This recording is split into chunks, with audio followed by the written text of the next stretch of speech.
Training a dog should be fun for both you and your dog. I believe you can get high scores in the obedience ring without sacrificing the good temperament of your dog. In this tape, I'm going to show you a method of dog training that has worked successfully for me and my students for more than 25 years. This tape will cover all the novice or the CD exercises. So let's get into and get involved with what I call the no-force method of dog training.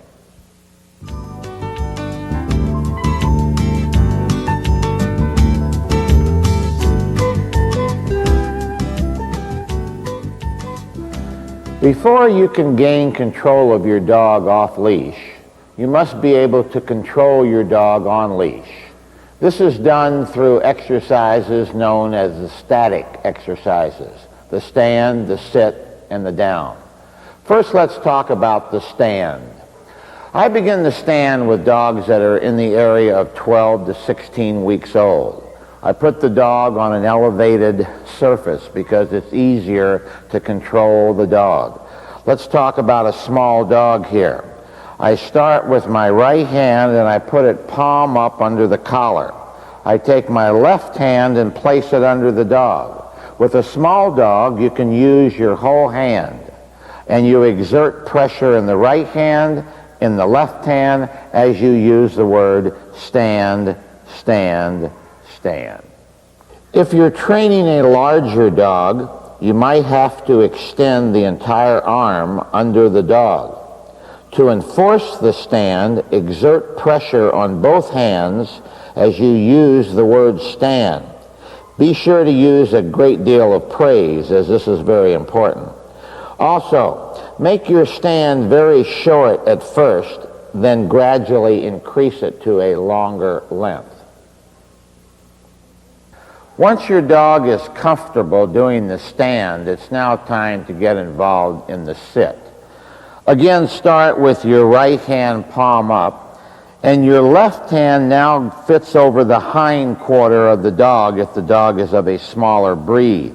If you have a larger breed, grab the fur or the skin of the hind quarter. In one single rocking action with your hands, rock the dog back into the sit as you use the word. It looks like this: sit. Now, use a great deal of praise with this, and also the quickness of your hands is going to determine the quickness of the sit. The quicker the left hand, the quicker the sit. The more repetitions that are done, also the sit will become quicker. Your dog is now doing the stand quite nicely, and he's doing the sit without any resistance. So the dog is saying to you, I'm very comfortable in the static exercises. Now it's time to teach him the third and last of the static exercises, which is the down. And to me, this is the fun exercise of all the static. You merely reach around the dog, and with your left hand, get the dog's left elbow. With the right hand, you get the right elbow. Now thrust the legs up and out, and it looks like this: down. As you do, your elbow comes across, pressing the dog down. Should be done with a lot of fun and a lot of praise so that the dog enjoys it. Your dog is now doing the static exercises quite nicely. It might be fun at this point to get him more advanced and to see if you can introduce hand signals to a 12 to 16 week old dog. It's done in this manner.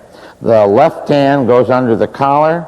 The right hand holds a little bit of food between the thumb and forefinger. Let him see the food, and you bring both hands down. Thus, the dog at 12 to 16 weeks is introduced to a hand signal.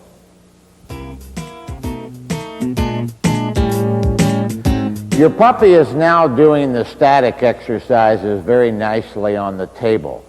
It's now time to advance and get him on the ground. First thing to do is put him on a short or a 2-foot leash, and then we're going to do the same thing on the ground that we did on the elevated surface. For instance, on the stand, we are now going to stand the dog. Instead of using the collar, we're going to more or less grab this leash Our left hand goes under the dog again, and we're going to operate out of the heel position, basically the dog's right ear against your left side.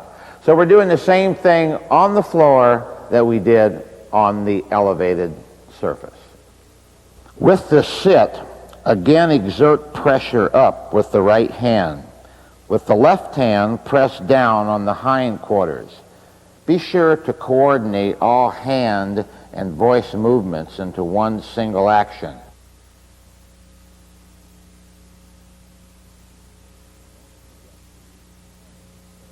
And don't forget to use plenty of praise. The object of the down is basically the same as the stand and the sit. You are trying to move up into the heel position. Teaching here is done with a right-handed extension of the pressure downward. You might also exert pressure on the back of the dog with the left hand. At this point, your young puppy has an understanding of the sit stay and the down stay. I think it's now time to start doing the long sit and the long down. By and large, I think that the long sit and the long down is taught improperly. I think it's left too much at the discretion of the dog. By that I mean that the trainer puts the dog in a sitting down, and if the dog doesn't break, the trainer assumes that the dog does the exercise properly. In this manner, the dog is controlling the exercise, and I think that's wrong. I think you have to control the long sit and the long down by a series of corrections. But let me show you what I mean by the word corrections.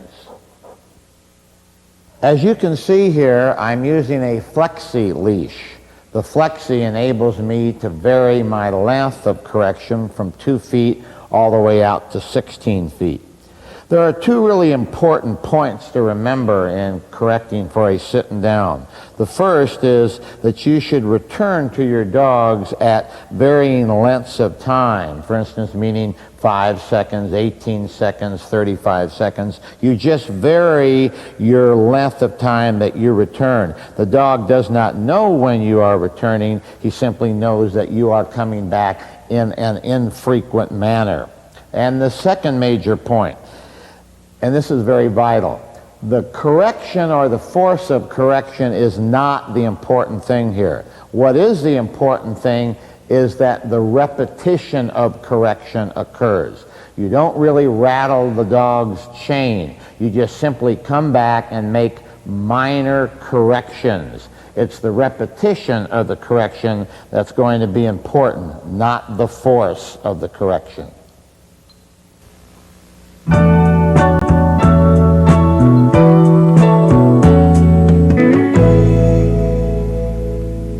The come should be taught early in your puppy's life.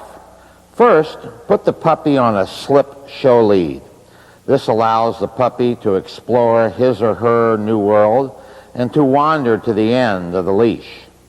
When the pup is away from your side, try turning, and while facing the pup, briskly trot backward, giving the pup short, gentle but firm snaps on the leash. Be sure to use the words come in coordination with your leash correction.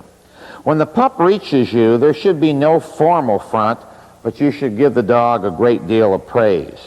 If you wish, you can also use some food as a reward. Remember that the come command is by necessity a forced exercise. The pup must realize that it really has no choice in this manner. The come is not a request, it is an order. Keep the puppy on your slip leash in the early teaching of the come. If you take the leash off too quickly, it can result in either a slow response, a response that is not in a direct line with the trainer, and even no come at all.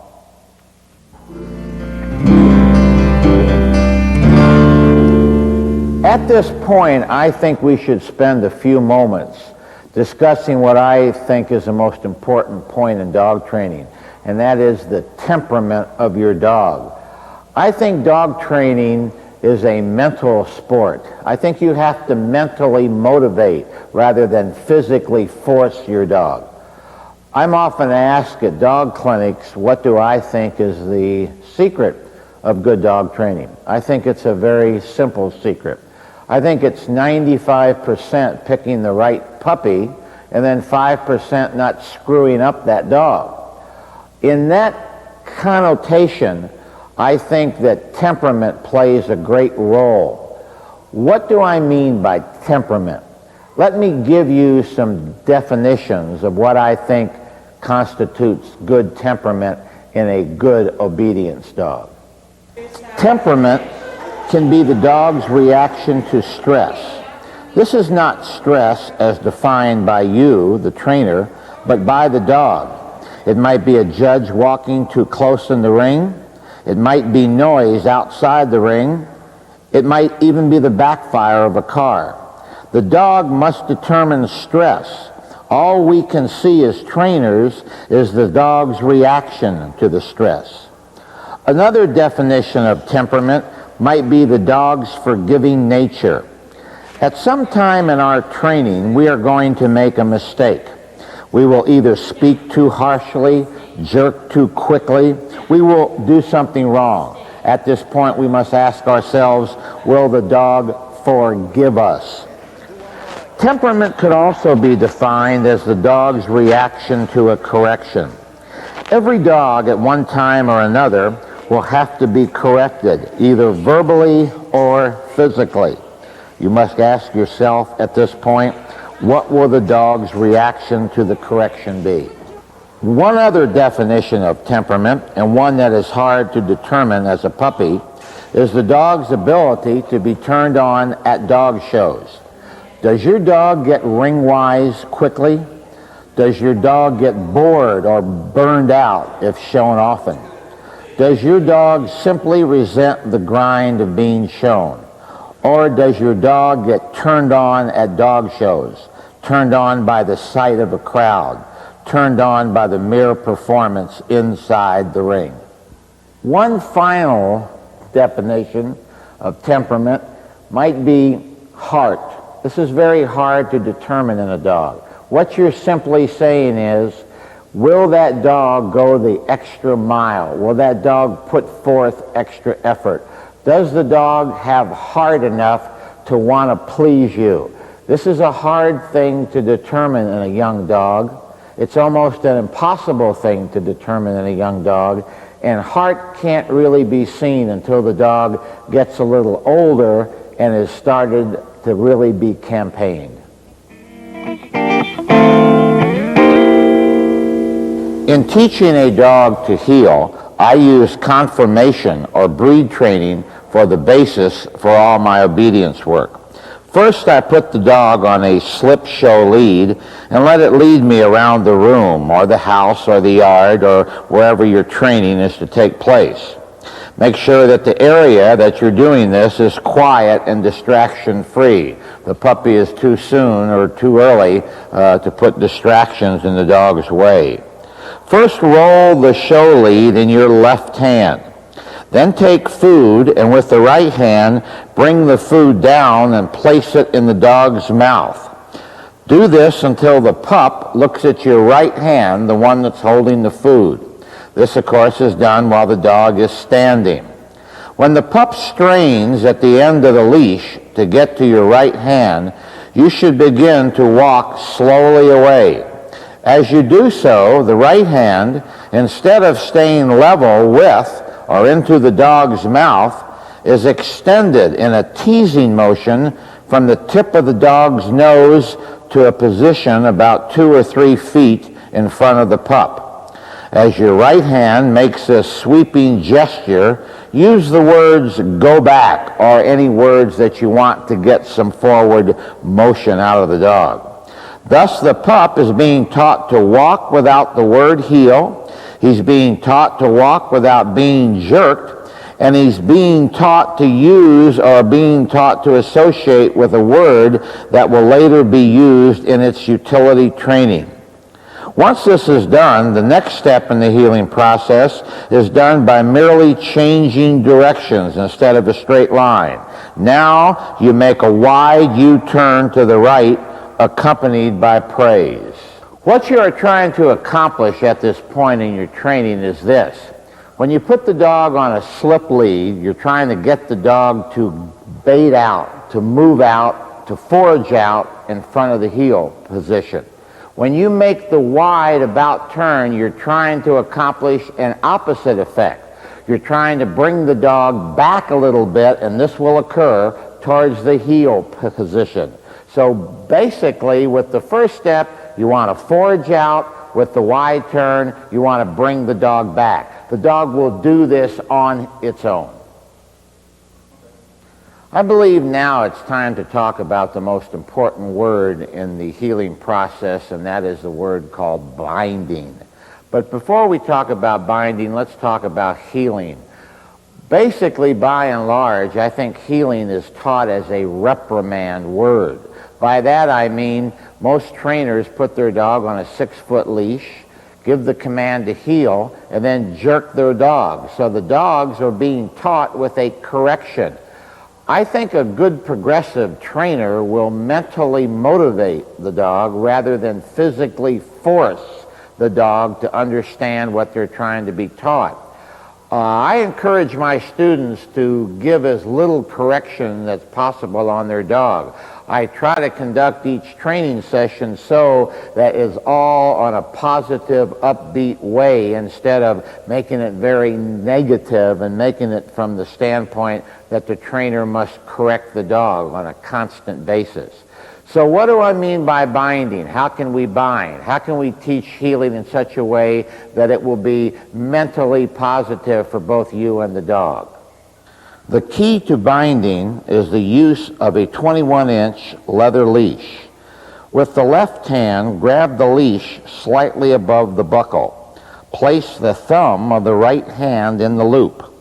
Bend the leash in two, bringing your hands together above the buckle. Hold the leash as if it were a baseball bat. The right hand is palm up, the left hand palm down. This is the basic binding position. In binding, your dog will make 4 mistakes. It will forage, lag, go wide, and bump. Here's how I handle each of these mistakes. While binding, you feel pressure on the leash. The dog is pulling forward. Instead of jerking, tell the dog, get back, and gently rein the dog with your fingertips, binding him back into the heel position. The key word here is gently. Let's say your dog is lagging. Again, while binding, there is pressure on the leash. The dog now is pulling back. Use the words get up and gently rein the dog with your fingertips, binding him forward into the heel position. Once again, you feel pressure on the leash. This time, however, the dog is pulling away from your side. Use the words get in and gently rein the dog with your fingertips, binding him in toward you and towards the heel position. Finally, we talk about bumping. The dog crowds you. Use the words get away and gently rein the dog with your fingertips, binding him off your side and into the heel position. Another effective measure here is to extend the left arm straight from your side, and while holding the dog in a constant position, use repeatedly the command, get away, get away. The dog is staying right here in your basic bind. It's now time to progress up this leash. To progress up the leash, you should do this in 1-inch increments. In other words, 1 inch at a time. As you start out and the dog works well, move your hands up 1 inch, staying there until the dog is comfortable. How do you know the dog is comfortable? You don't feel any mistakes, be it a forage, a lag, a bump, or a wide on the part of the dog. Once the dog is comfortable there, move up another inch on the leash. How long do you stay here? Again, until the dog is comfortable. How does the dog tell you it's comfortable? By simply not making another mistake. So basically what you're doing here is you're moving up the leash 1 inch at a time until you are basically all the way up to the end of the leash.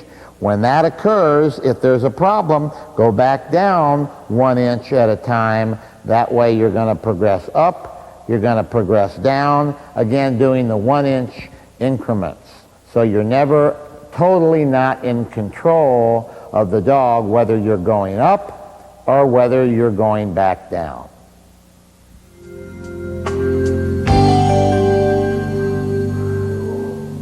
Perhaps at this point it is time to briefly touch on what I call the 3 phases of dog training.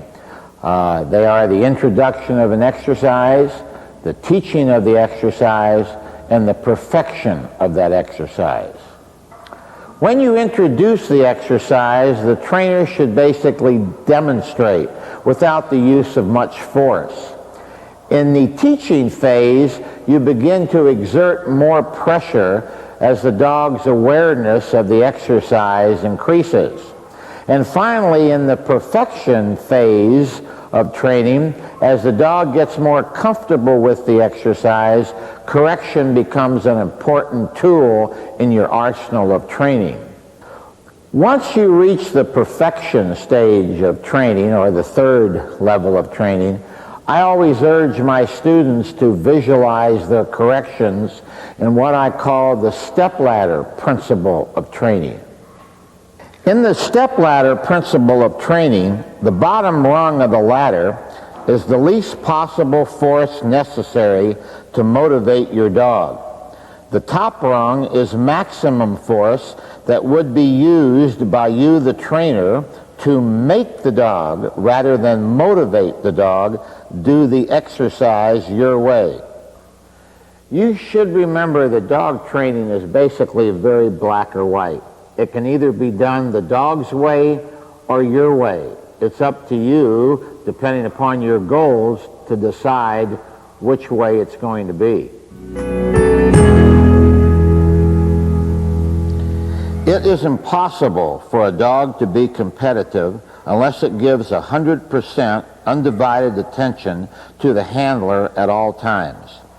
I begin the watch training at a very early age, about the same time as when the dog is being put on a show lead and being introduced to food in its preliminary stages of healing.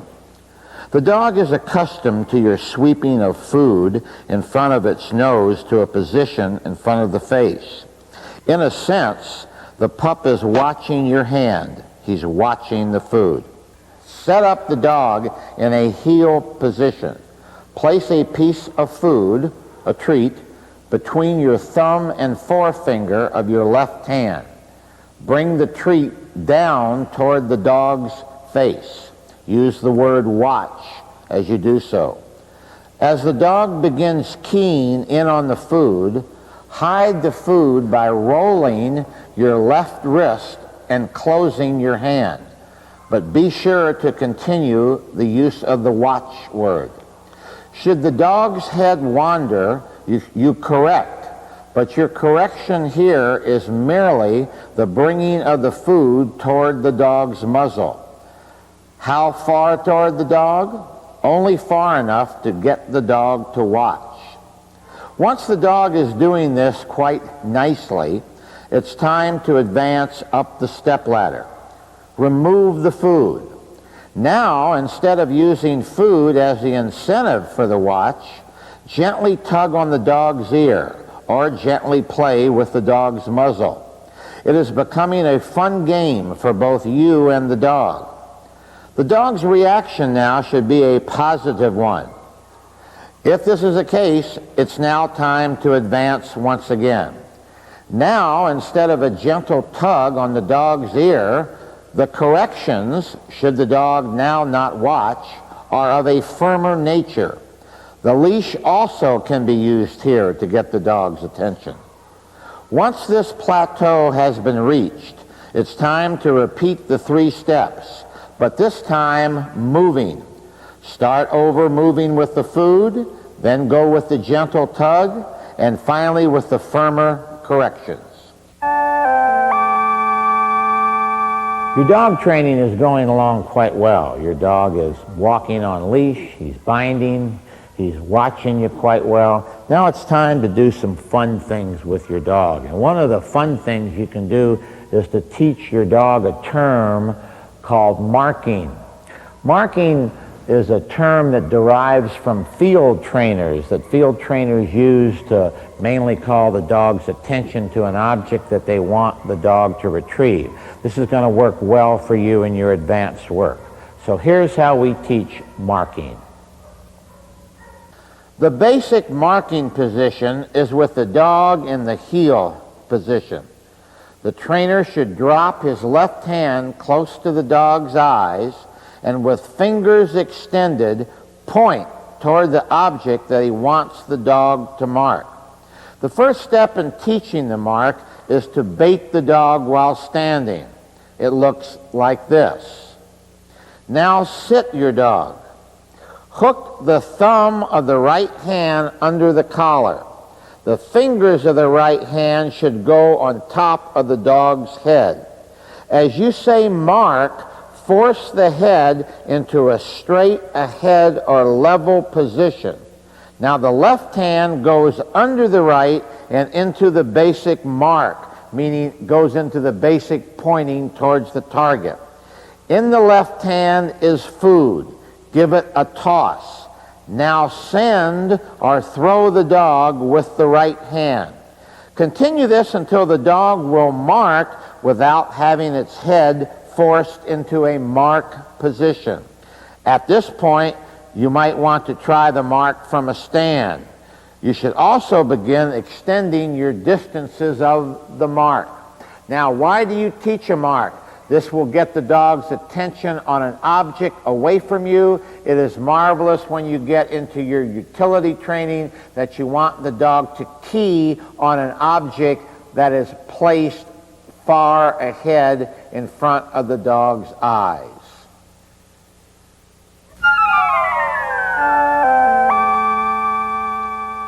Over the years, I've kind of prided myself on the fact that my students don't have many training problems. Of course, to me, a training problem means something that's consistent and repeats, and you can't particularly solve it. I think one of the reasons why I avoid training problems is the fact that I train one thing at a time.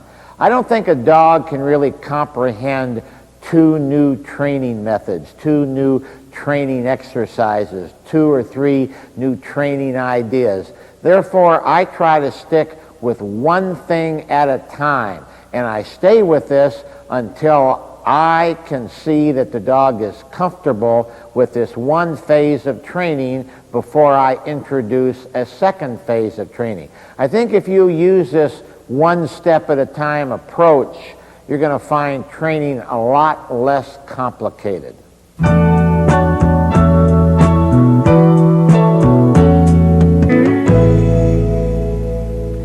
In doing the right turn, the left foot is placed in the middle of the mat. There should be no effort to turn right with the left foot. Once the left foot is firmly planted, the right foot moves to the right. You should coordinate the movement of the 2 hands on the leash with the movement of the right foot to the right. In so doing, this will get the dog close to your left leg where he should be in the heel position on the right turn. The left turn, as well as the right turn, is done off the left foot. The left foot is planted. Now pivot on the ball of the left foot. At the same time, swing the right foot around and in front of the left, moving in the direction of the turn. The hands will bring the dog gently but firmly back and in toward the handler.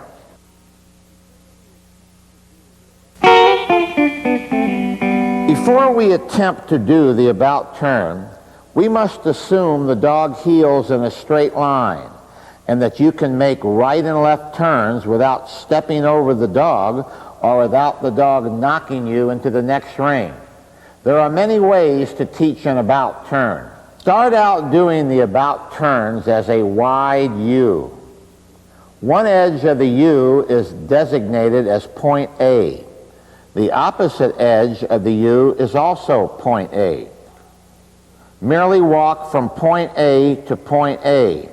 Then take one step in and designate this as point B. Now walk from point B to point B. Then C to C, D to D, E to E, until you are doing a tight about turn. The about turn can also be taught with steps. Let's start by using the left foot. Plant the left foot. This is step number one. Now shift your weight to the right foot. This is step number two. Bring the left foot around the right. This is step three. Now either walk off with the right foot or place the right foot even with the left, stepping off with the left foot. This entire process can also be started with the right foot, then merely reverse the footwork. You should enter the about turn by placing the left foot sideways, similar to the top of a T. Now bring the right foot, heel first, to form the bottom of a T. Step off with the left foot. Here's a final way. Some things work in dog training, although they defy reason. Here's one. When the judge commands about turn, merely count 1, 2, make the turn as each foot hits on the mat. The body will be in perfect position for your about turn. Don't ask me why. Don't question it. Just try it.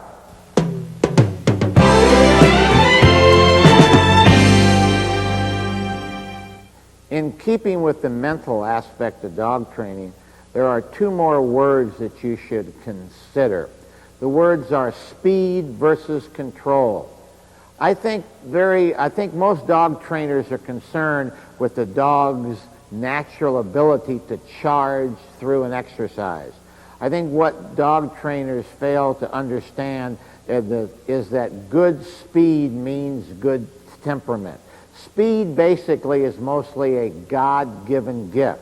So what trainers must do is kind of understand that speed is a gift from the gods, while a control of that speed is a training problem.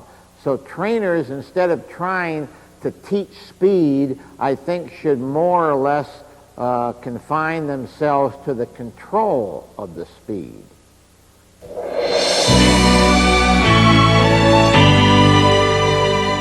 We have now taught our dog to heel, but the dog is going to make some mistakes. Let's look at these mistakes and see what we can do to solve them. Let's start out by looking at the crab out. The crab out is where the dog's rear end drifts to the left. This is caused by a rear end that works harder or stronger than the front, thus forcing the dog's rear end out. In other words, the front cannot compensate for the drive or the strength of the rear. To solve this, try doing left U-turns into the dog. Your hands must work the rear end in behind you.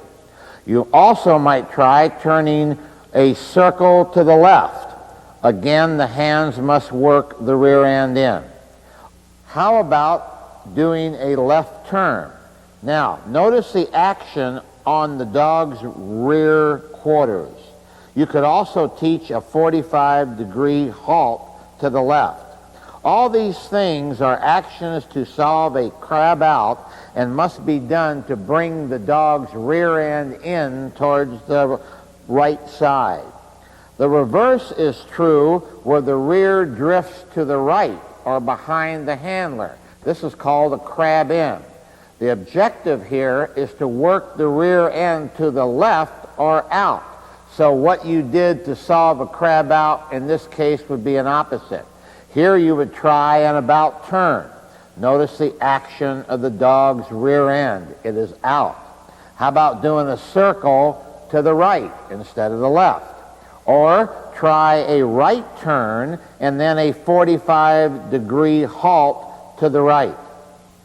In doing a right turn, a major problem facing the handler might be a drifting out of the dog, or the dog going wide out of the heel position. This can be solved by the squaring of the turn in the teaching of the right turn. Once you get into the ring, however, you might want to round the turn, but you should never round the turn in the teaching of it. The dog should remain in the heel position because of your teaching with the square. Now, the left turn becomes more of a problem. The dog can do two major mistakes in a left turn. It can either bump you or it can anticipate and drift out on the turn. First, let's look at the actual bumping. Try a binding position on the dog, but bind before the turn occurs, not in the middle of the turn. Should this not work, you might also apply gentle jerks and even harder leash corrections. Should your dog drift out wide in the left turn, merely take your right foot and bring it to the right, stepping to the right as both of your hands on the leash bring your dog in towards the left side. In other words, you are getting your dog in and away from the anticipation of the turn and getting the dog to crowd you prior to making the left turn.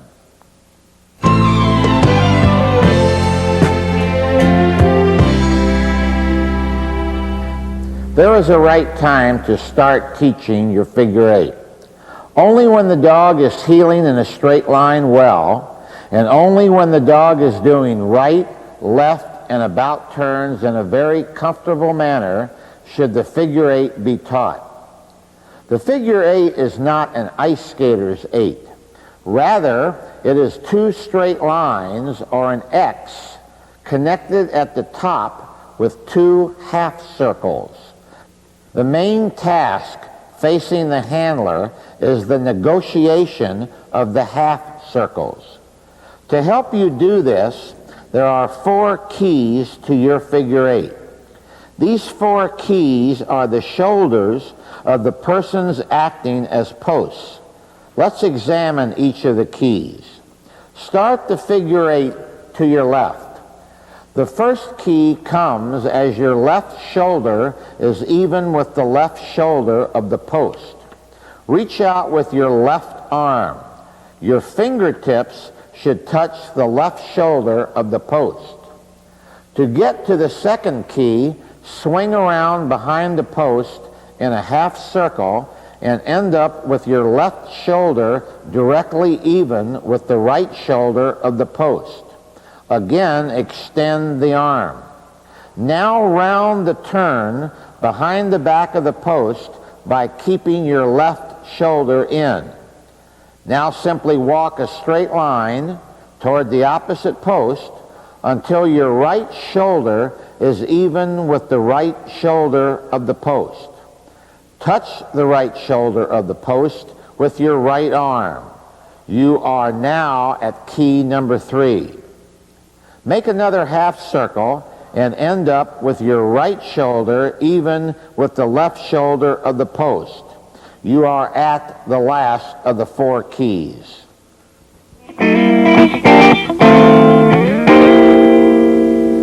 The wise dog trainer will pay attention to 3 very strong indicators that a dog has. I call them the comfort zones. The dog has 3 important comfort zones. Number 1 is the dog's face. As you teach an exercise, pay attention to the dog's face. Pay attention to the dog's eyes. Are they hard? Are they tight? Does the dog's face take on a soft expression? You can tell how well the dog perceives of something by the softness in the dog's face. That's number 1. The second comfort zone to me is the top line of the dog. Is the dog's back roached? Is it tight? Is it soft? Is it loose?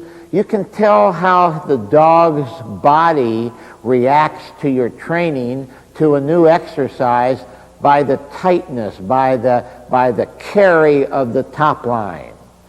And the third important comfort zone to me in my training, and I try to pass this on to my students, is the way the dog carries its tail. I think you can tell a lot about your training by looking at the dog's tail. Is it up and waving and wagging and saying, I'm having a good time with this? Or is it tucked? Is it between the legs? Is it rigid? Is the whole body kind of tight, intense? These comfort zones can tell you more about how the dog perceives of your training than almost any other factor that a dog has. Read them, study them. They're vital aids and vital tools in your training.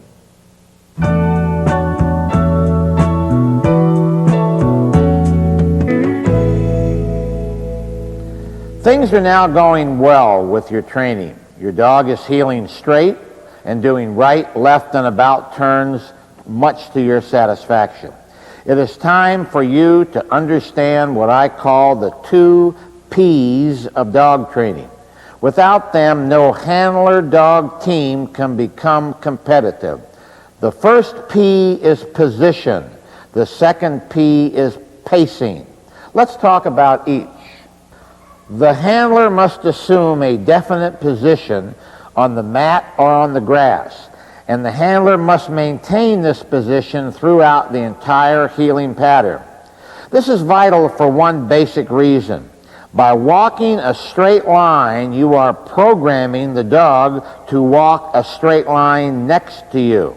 Therefore, I assume a position either directly in the middle or a hair to the right of the center of the mat.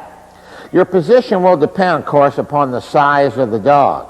Now, once you determine this position, it must be maintained throughout the entire heeling performance, even on your turns.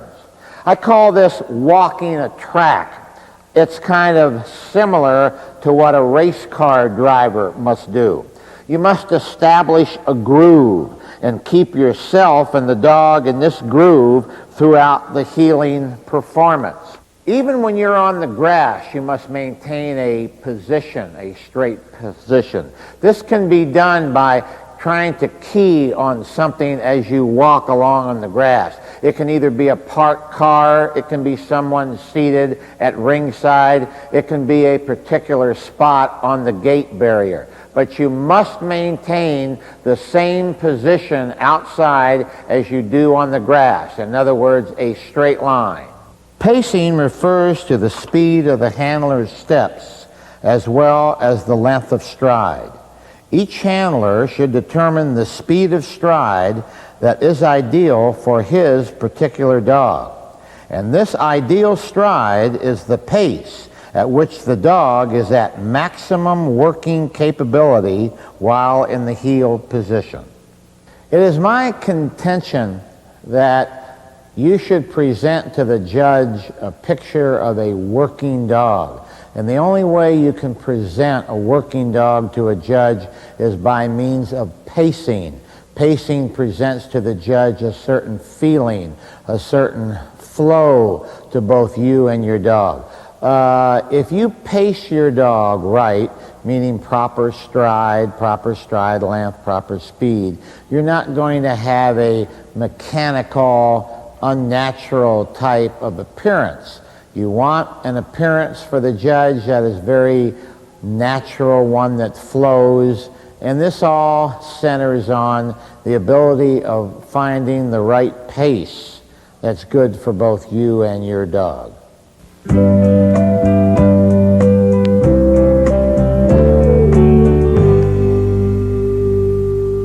There is a definite pattern to follow in taking a dog off leash and getting it accustomed to off-leash corrections. Let's examine this pattern. You are heeling your dog off leash and a mistake occurs. Stop. Now very calmly, go back and snap the leash back on the dog. Return to the mistake area and make a correction, coordinating your vocal commands and your physical corrections. After this is done, remove the leash. Once again, go back to the same mistake area. Now use the same vocal commands that were used when you gave the leash corrections. Continue this pattern until the dog begins heeling very well off leash with very few mistakes. At this point, once the dog really starts to heel well and shows you signs of progress, you should advance to the point where you're now using your hands. Now, when the dog makes a mistake, again stop. This time, however, instead of getting your leash, use your hands. Go through the same procedure that you did on leash, but now instead of using the leash, let your hands be your leash.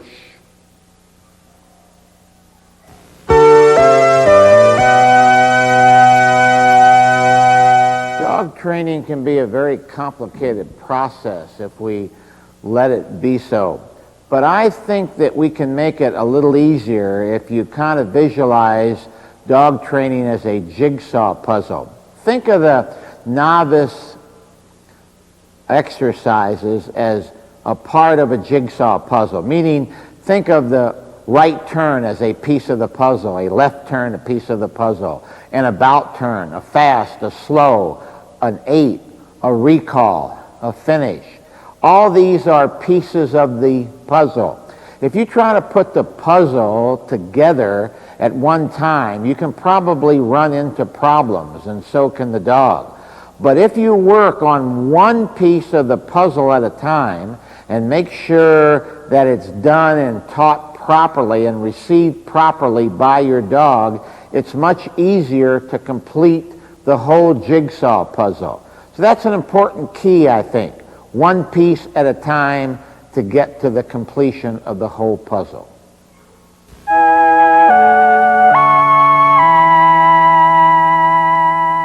The purpose of this exercise is to show that the handler and dog can change from a normal pace to a slower than normal pace without the dog breaking from the heel position. When the judge commands slow, most handlers run into an imaginary brick wall. This forces the dog to break, to change strides, to change gaits. When the judge commands normal, most handlers now put it back into high gear, once again causing a readjustment of the heel position on the part of the dog. Remember our discussion on pacing? Your primary function as a handler on the slow is to gently ease into the exercise without changing the length of stride.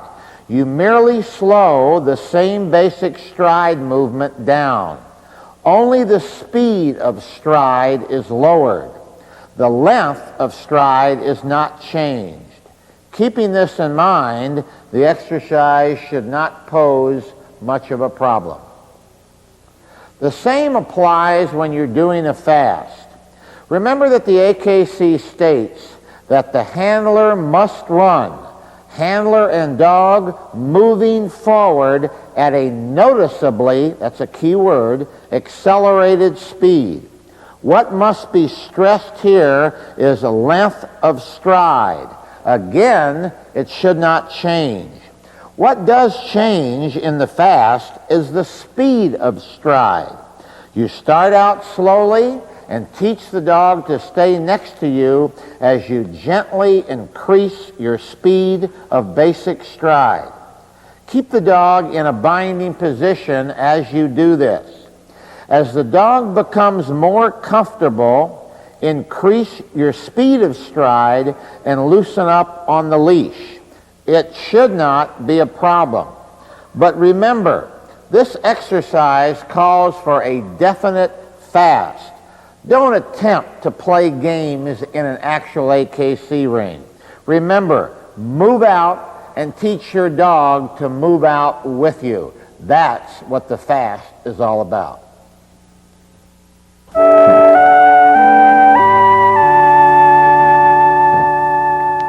There are basically two words to remember in the teaching of the moving sit. These words are sit and straight. Because I believe that you can only teach one thing at a time, I break the teaching of the sit down into two processes: the teaching of the word sit and the teaching of the word straight. Let's discuss each and see what it looks like. I teach the sit as a 4-step exercise. The dog at this point totally understands the word heel. While teaching the sit, do not make corrections for heeling mistakes. Put the dog on a short leash. Now, step 1 of this process is designed to merely take slack out of the leash while you heel. This is accomplished by letting the leash fall in the V formed by your thumb and first finger of the left hand. Now press the left hand forward. In step 2, keep your left hand on the leash. The right hand grabs the buckle. Do not let the end of the leash drop out of the right hand. This is hard with a small dog, but think of the benefits to the waistline. Step 3 is the easiest of the 4 steps. Simply remove your left hand from the leash. In step 4, swing the body sideways so you are facing the right side of the dog. Take the right hand, which is holding the leash at the point of the buckle, and thrust it upward and forward in the direction of your armpit. As the dog's head comes up, take the left hand and bring the hindquarters of the dog down quickly towards the ground. The command here is sit. At the end of step 4, your left hand should be straight down from your shoulder. Your left hand is holding the dog in the loin area. Your left knee should be even with the hindquarters of the dog. Your right hand should be chest high. That's your chest high. The dog's head should be even with your right knee. The right hand will control the dog's head. The left hand will control the body of the dog. Therefore, the dog should be in a straight line even though you're not teaching straight.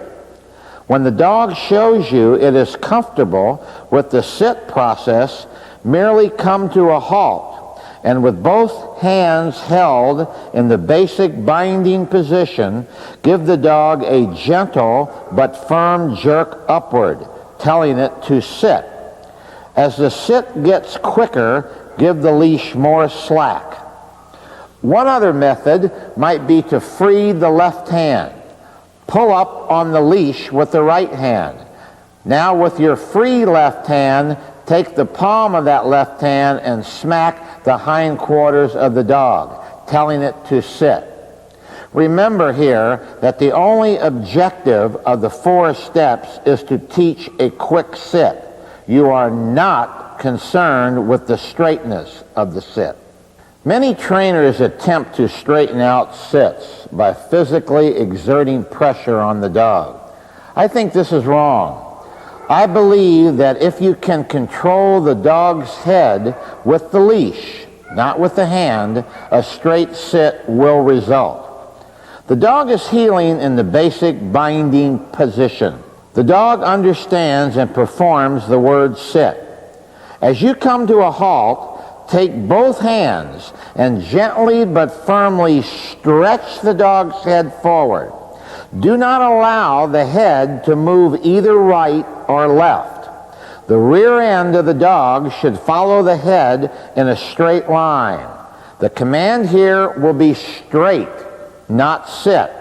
If the sit is out, make a 45-degree turn to the left and stretch the dog, again using the word straight. If the rear end of the dog is tucked behind your leg, do a 45-degree turn to the right and stretch the dog again into a sit, again using the word straight. Remember, in the teaching of the straight, you must assume the sit. If the sit is not prevalent, then you must forget the straight and go back to the teaching of the sit. The key in getting a straight sit with your dog is your ability to keep your hands off the dog and onto the leash and stretching the dog's head so that the hindquarters of the dog will follow the head into a straight sit. You can control the dog's head with your leash, and if you do that, the straight sit will result.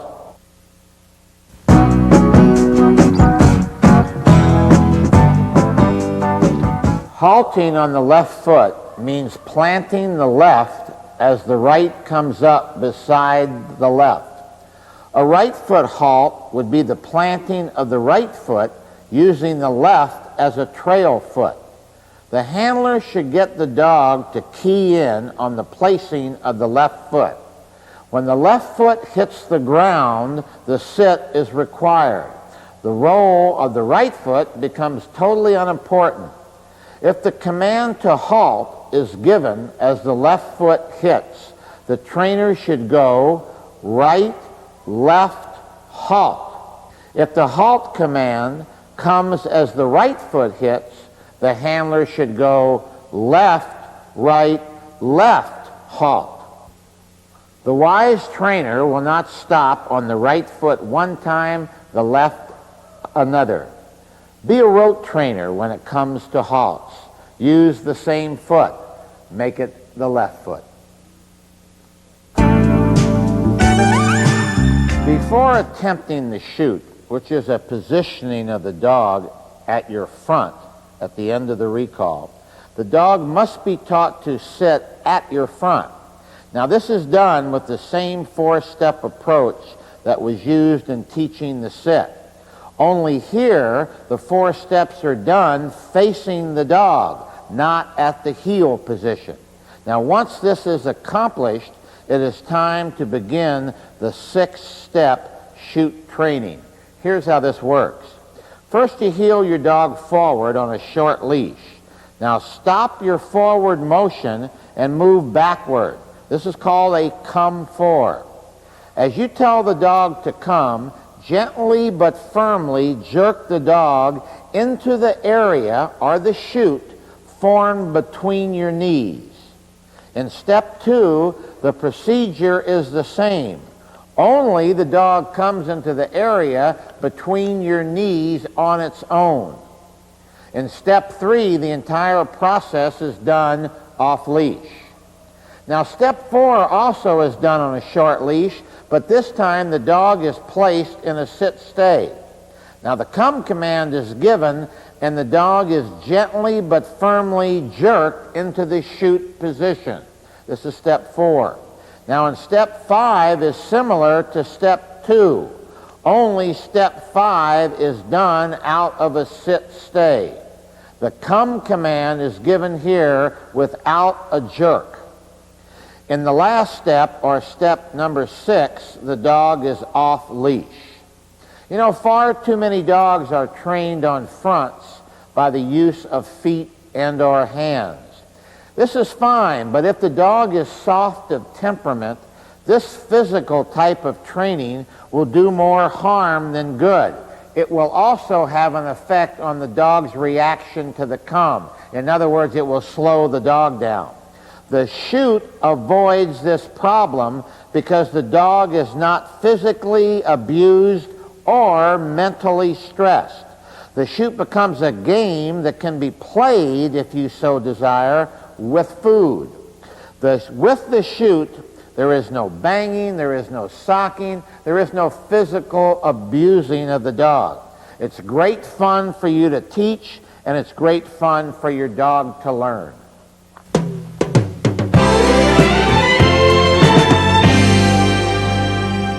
For a dog to be competitive, it must learn to front from an off-center position. This is especially true as the training becomes more advanced and the dumbbell comes into play. First of all, to teach this, put the dog into a sit-stay. The dog, instead of being centered directly in front of you, as in step 5 in teaching the chute, now place the dog off center, either to the right or to the left of center. Let us say the dog is to the left of center for the discussion's sake. Now take your left hand, which is on the short leash, and the left foot, and swing them to the right, past your planted right foot. As this is done, the dog's name is called. This motion towards the right, centers the dog into the basic recall position. Really, in other words, what you're doing is you're back into the centered position that you want to do a recall from.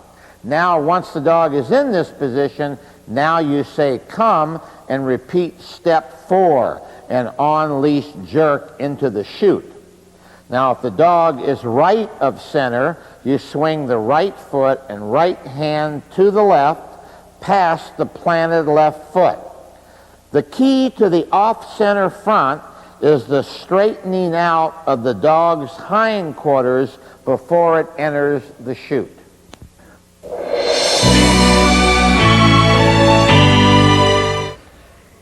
Small dog, big dog. What we've tried to do here in this tape is to show you training methods that will work whether you got a little package at the end of your leash or a big package at the end of your leash.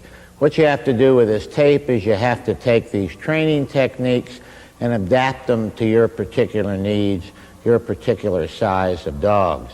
What will work for the big dog will basically work for the little dog, scaled down. Let me give you a couple tips, though, however.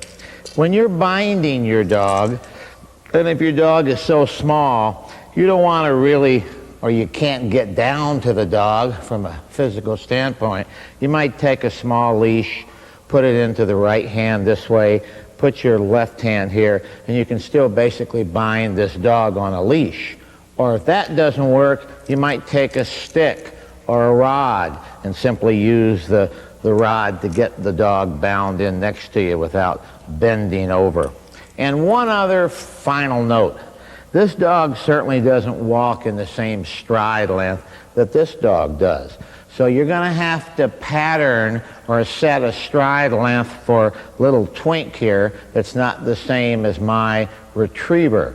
So in stride length and in anything else that you do, whether it's with a small dog or a big dog, the key is consistency in your training. If you're consistent in your training, you're going to get a consistency in performance from your dog. There are basically two types of ways that you can finish your dog, the round or the swing. Let's get into the pros and cons of each.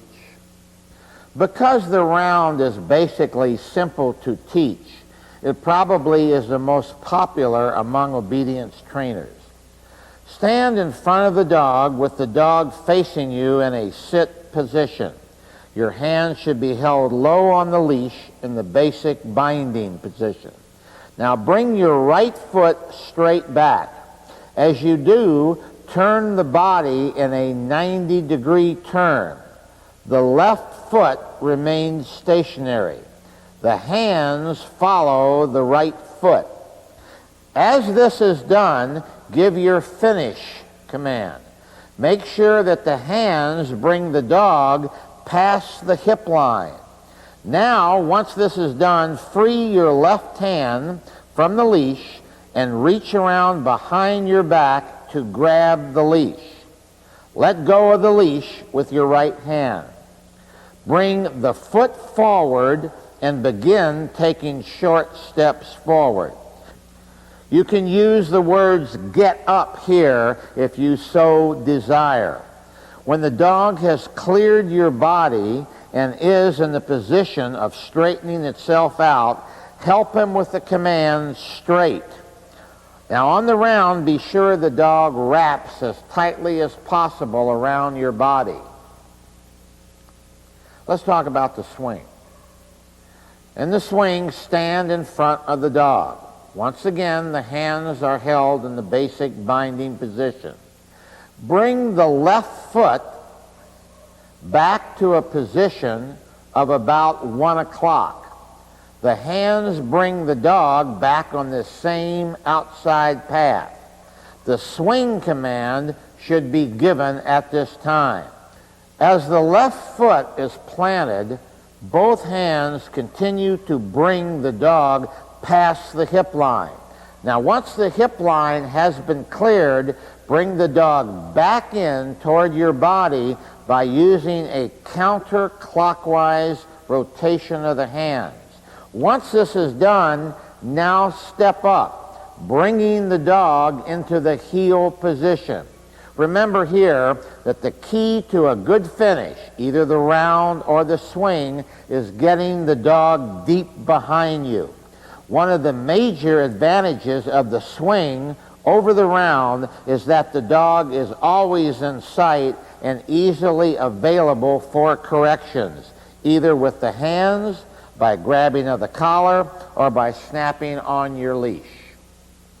I certainly hope this tape has been a help to you. I hope it helps you achieve those blue ribbons and those high in trials and those high scores that you want.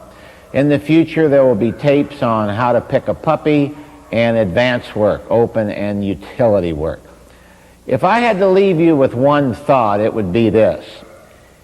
You must remember how important the role of temperament plays with your dog.